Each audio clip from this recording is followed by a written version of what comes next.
Now, the first big mistake that I see a lot of students doing is procrastination, and I get it. If you're already in undergrad or you're working full-time or maybe you're already doing some research work, you probably have a pretty hectic and busy life schedule.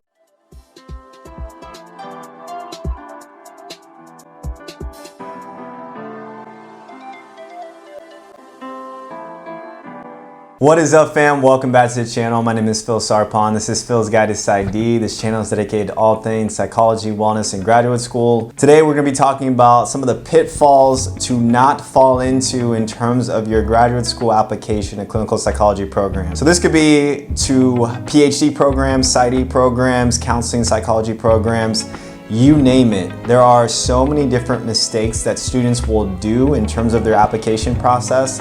And so I would just want to highlight a few of these things to look out for as you are applying to graduate school.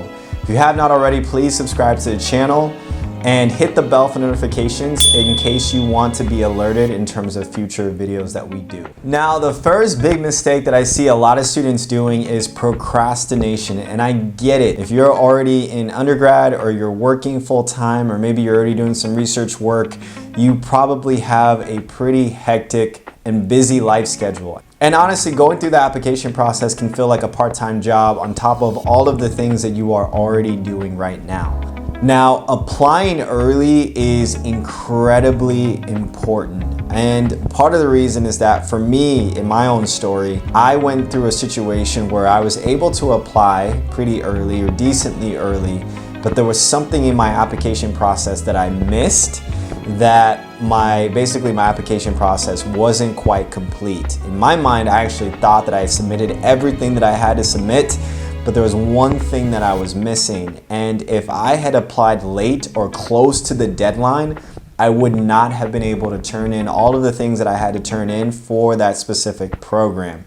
So I'm thankful that I gave myself enough time just in case there were errors or processing errors or whatever it was that would delay my application. So I strongly recommend to apply as soon as you can, as soon as you have your letter writers, your personal statement, your profession, all of those different things. Once you have that online and ready to go, please go ahead and apply as quickly and as soon as possible, because it will prepare you for any other issues that you may not foresee as you're going through that application process. The next thing that we have to talk about is generic personal statements. Now, I've read through a lot of personal statements in terms of helping other students, and there can be some generic personal statements. Remember that the personal statement is where you get to highlight your personal strengths and what makes you unique in terms of the school wanting to choose you. It's where you get to maybe pull on some of those emotional strings in terms of perhaps difficult things that you've gone through, difficult things that you've learned, things that have helped you to grow and mature throughout the years. This is where you can really tell your vulnerable story about who you are, and why you're pursuing the field. And so don't be afraid to do something unique or different or special in your personal statement. You don't have to get carried away, you don't have to get super dramatic, but it is a time and a place where you can be as emotionally vulnerable to that committee that's going to be overseeing your application. One thing that I always tell students is to personalize and tailor their personal statement to that program. Every program that you apply to is going to have certain strengths. Maybe they work with underserved populations. Maybe they have certain training programs like different tracks like neuropsychology or health psychology. Maybe they are really involved in a specific type of research. Whatever it is, put those elements of what they're good at into your personal statement. You want to make sure that when they read that personal statement, it is going to click for them that you are also a good match for the school. Now, of course, you don't want to fabricate anything, but you really want to make sure that when you're applying to these programs, hopefully you want to go to a program that is also a good fit for you. And so put in those elements of making it personalized and connected in terms of the program itself. That's what's going to help take your personal statement to the next level. The other thing is diversity. Now, a lot of programs nowadays are really looking and paying attention to diversity. One of the reasons that is because diverse cohorts tend to produce really cohesive cohorts, and the field of clinical psychology needs more diverse clinicians, especially as they're trying to meet the needs of diverse populations. And so if you can highlight those things in different aspects of your application, that is going to make you that much more of a competitive applicant. The other thing is not really paying attention to your letter writers. In other words, when you are asking either old professors or supervisors to write you a letter of recommendation, you want to choose the right person. You don't want just a generic letter writer from your writers. You want to make sure that it's special, that it's unique, that you've built a really good relationship with them, really good rapport with them, and they can speak to either your research or your clinical skills. You don't want someone who's just going to copy and paste a letter that they've already written someone else in the past. It's really important that you've built a solid foundation with your letter writers and they can write you a strong letter of recommendation for these programs. Another thing is ignoring the specific requirements of the school in terms of the application process. If there's a school that is requiring their prospective students to take certain classes, you want to make sure that you've taken those certain classes unless you've already emailed them and have mentioned that you don't have those classes, because sometimes they'll still accept you with the contingency that you fulfill those requirements while you're in graduate school. So they might give you year 1 or year 2 of graduate school to complete those prerequisite courses. But there also might be some other programs that have specific prompts when it comes to your personal statement, and you want to follow those prompts. If they say 3 to 5 pages, you want to write 3 to 5 pages. If they say 10 pages, you want to write up to 10 pages. You want to make sure that you're following those prompts, because if you don't follow those prompts, they can dock you on a score system in terms of your application process. When they take all of those applicants, they want to make sure that they check off everything in the box, whether it's the GRE, the GPA, the letter of recommendations, the personal statement, the clinical experience, and the professional experience or research experience. And so if you give them any reason to dock you on your application, it's not going to fare well for you in terms of actually getting admitted into that program. So really make sure that you're following the specific directions of each program and you're going to do specifically what they tell you to do on the school website. Another thing is research. Now, I know I've talked a lot about research in terms of PsyD programs or PhD programs. I've always encouraged students to err on the side of caution when it comes to research. A lot of students may not have that research experience, and so they may only specifically be applying to PsyD programs.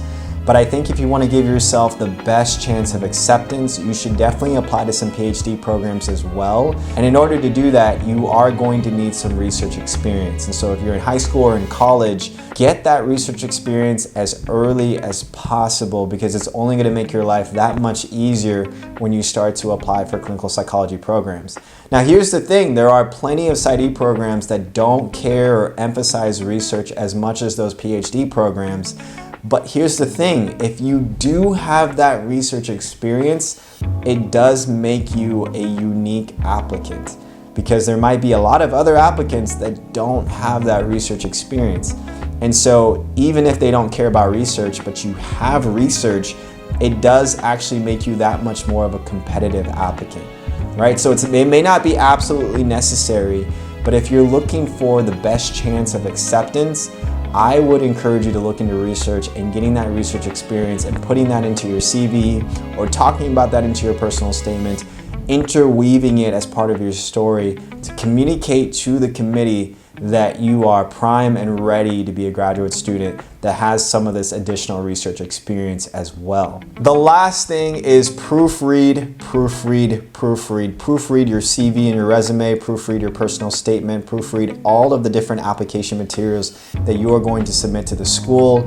Have your parents, your siblings, your professors read through all the written materials of your application to make sure that it looks great. You can use services like Grammarly or other proofread programs to make sure that your written materials looks on point.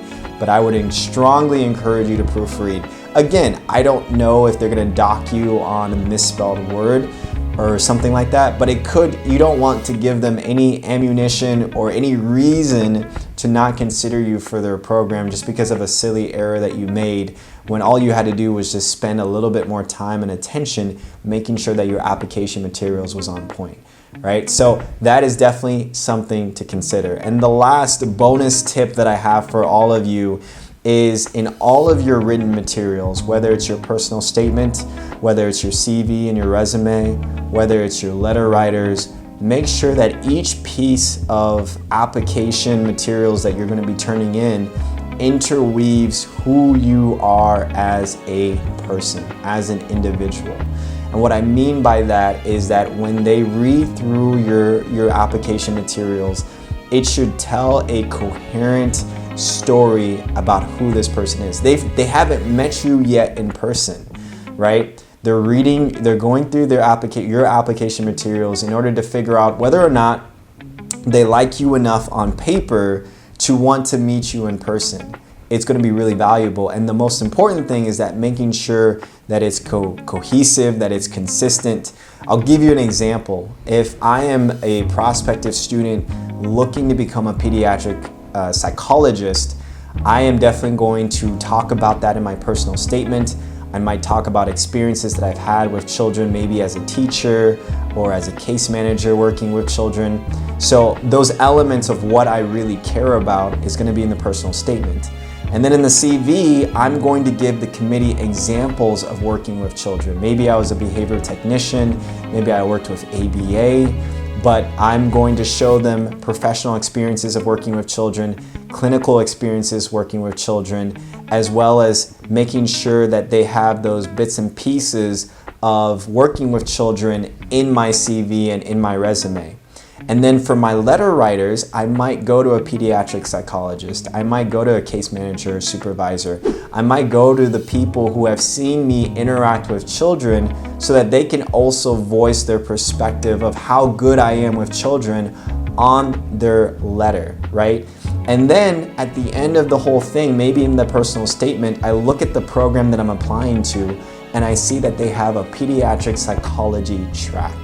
They have a track that I'm looking forward to, and they have a research supervisor who has a ton of research when it comes to pediatric psychology, right? And so in my letter writer, I talk about that professor, I talk about the research that they've done, I talk about wanting to be in their lab, I talk about maybe some of the potential research that I might want to do in the future, I talk about some of the things that I want to do in the future, and pretty much the ways that the school is going to help me to get to my future goals. Again, this is just a simple example of interweaving all of the valuable portions of the things that I want to emphasize, the things that I care about, into my CV, the personal statement, the letter writers, all of those different things. And so when they meet me in person, they already have a really good idea of my morals, my values, what I care about, what I'm passionate about.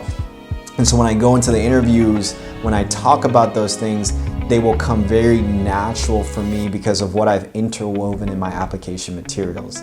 All right, so hopefully that makes sense. That's just an example of how to interweave your story into the application materials so that you can be the best competitive applicant for these clinical psychology programs. If you have not already, please again subscribe to the channel, like this video, put down in the comment section any questions that you may have about some of these application materials and some of the things to avoid when applying to graduate school. And with that, I will see you all in the next video.